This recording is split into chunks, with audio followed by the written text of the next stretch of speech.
Are you ready to add dimension to your stamped image in a different way? Today I'm sharing another embossing folder technique, and we're going to be adding texture to a stamped and coloured image.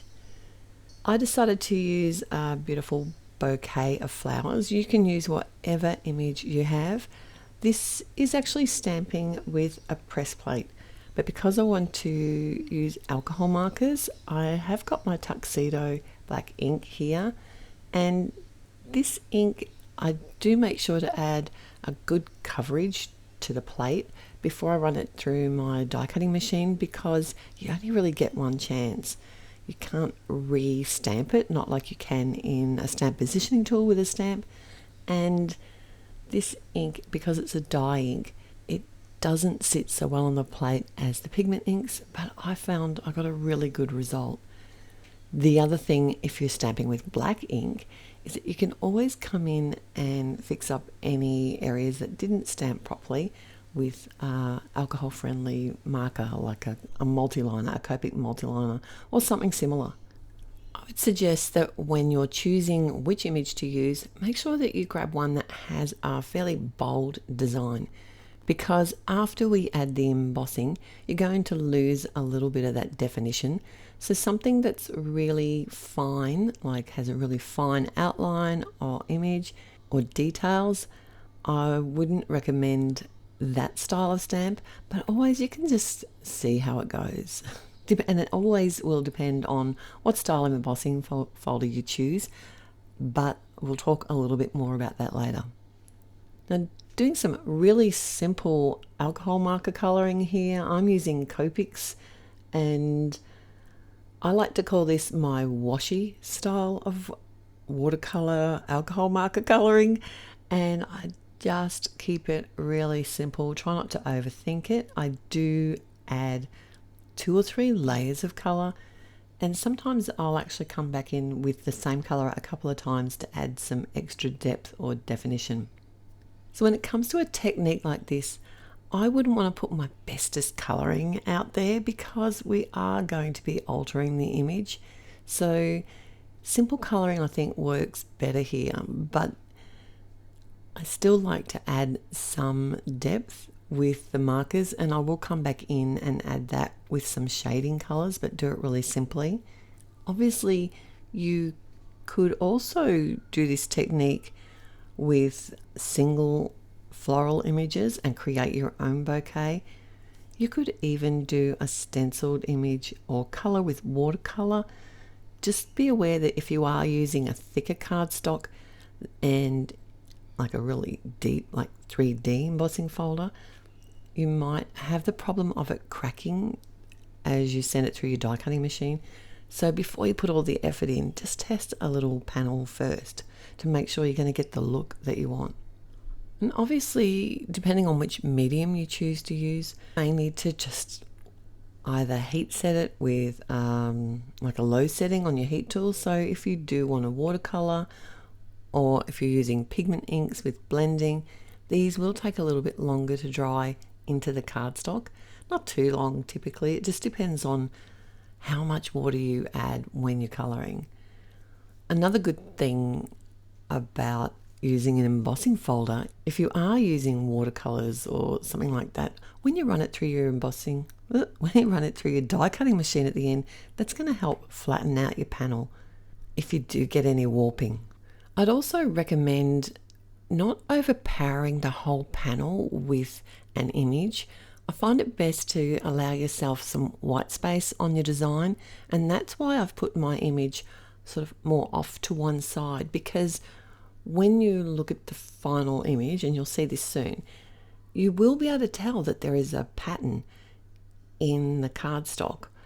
Whereas if the whole panel was covered with an image and then also the texture was added, depending on what kind of texture or design that you're adding with your embossing folder, it could be a little bit confusing, and you're not going to be able to tell exactly what it is or what the pattern is that you've embossed with. So it makes it better to have that white space. And when I say white space, it doesn't have to be white. You can actually start off with a piece of colored cardstock and then stamp and colour your image on a coloured cardstock base, as long as there's some empty space. I'm using some lighter weight cardstock today, and it's some 80-pound Nina, and there's a couple of reasons for that. One is I know that I can colour with it easily with the alcohol markers, and the other thing is that I know that I can get a good embossed impression with that. If you're using thicker cardstocks, they might potentially crack as you're running them through your die cutting machine, but like I said, you can come and test these before you commit. You don't want to go to all the work of colouring something and then ruin the whole design with the wrong choice of folder or cardstock.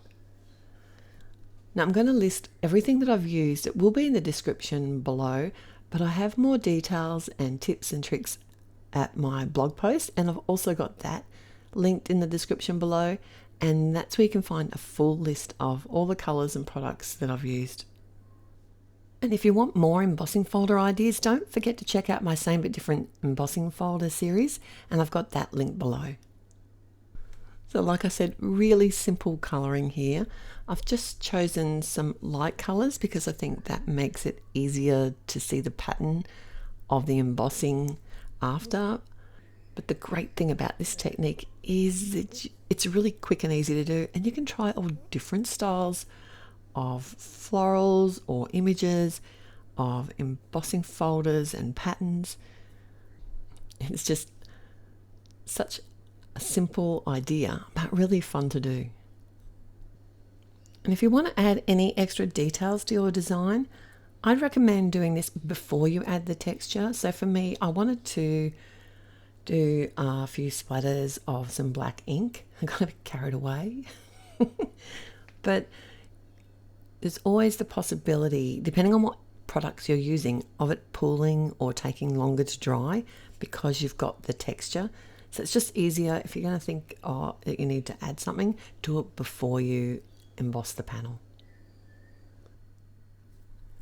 When it comes to choosing which folder I want to use, I actually want to cover the whole panel of this cardstock, and I want it to be fairly busy.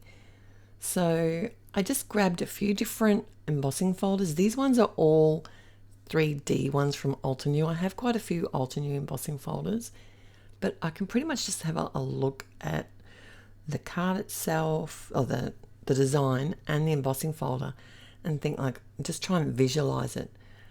But if you're not sure and you struggle with how you think you might visualize how something's going to look, what I do is actually pull out the embossing folder itself, and then I can just place the cardstock within it. So you can grab more graphic design. To me, this works better and looks great with a floral design, or even just a more organic feel like a burlap or even a linen kind of finish. This is a very safe option. Any of these are very safe options. They're going to look great with a floral design that's organic itself. So I just grabbed out a couple of the folders, put the cardstock in there, and I can easily visualize it without having to really guess how the finish looks going to be. But I thought I'd step it up a little bit today. I don't think I've ever embossed an organic, like a floral design with an organic style folder. So I decided to go with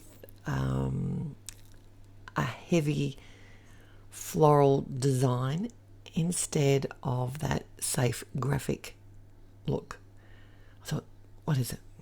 What have I got to lose, hey? It's only paper. And then I thought I'd change it up a little bit more. Instead of using the embossed side for this panel, I thought it'd be fun to deboss the image. And on an Altenew folder, I can just simply flip the cardstock over, and I know that the impression is going to push into the cardstock or create a debossed look rather than an embossed or a raised up look. You can tell by touching the folder itself which is the flat side and which is the raised side. And if you're not sure, what I typically will also do is just do a little practice piece and then take note of which way you had your pattern facing. The other thing I want to do is make sure that this whole panel is embossed, and the folder fits these A2 panels perfectly, but you might notice on the edges there are some flat areas, so you just want to make sure that you miss those. Now follow the sandwich for your die cutting machine. I find that adding the shim, that really thin shim in this Platinum 6 does add that little bit of extra pressure. I probably didn't need it on this image because these 3D folders really pack some punch. Check this out. The next thing I want to just quickly mention is the sentiments. So you can have the same problem with the sentiments that you can if you've got too fine a detail of an image. You're going to lose them if you want to add your sentiment directly to the panel before you add the texture. Depending on your sentiment, depending on your texture, it's going to distort it and it might not look how you want it to be. You might not be able to read it, especially if it's got a lot of fine lettering or a really fine font. So what I find is easiest is to add my sentiment after, and I can just pop it up on the front. Either a die cut sentiment or a stamped and die cut sentiment, or you could cut, if you don't have coordinating dies for sentiments, you can easily cut a little sentiment strip, and that would work well too. And because this panel has so much texture to it, I do need to make sure I add a really good strong adhesive, and you can use a liquid glue. I like a double-sided tape, it's just quick and easy, but a liquid glue would make sure that you don't add too much because you can add warping to cardstock, especially if you're using a thinner weight cardstock. I decided to pop up my sentiment, but if you want to keep it a little bit more post-friendly, you can just adhere it directly to the card front. And I've added a couple of gems over those big splotches of black ink. And I got carried away with my splattering earlier. I'd love to know if you've been having fun with your embossing folders lately like I have. I've been trying quite a few new techniques and revisiting a few old ones in a different way. And I've added a couple of those videos here for you to watch. And if you enjoyed today's video, don't forget to click on the thumbs up button and subscribe if you haven't already. What are you waiting for? It's totally free. I look forward to seeing you back here again real soon. Till next time, happy paper crafting. Bye.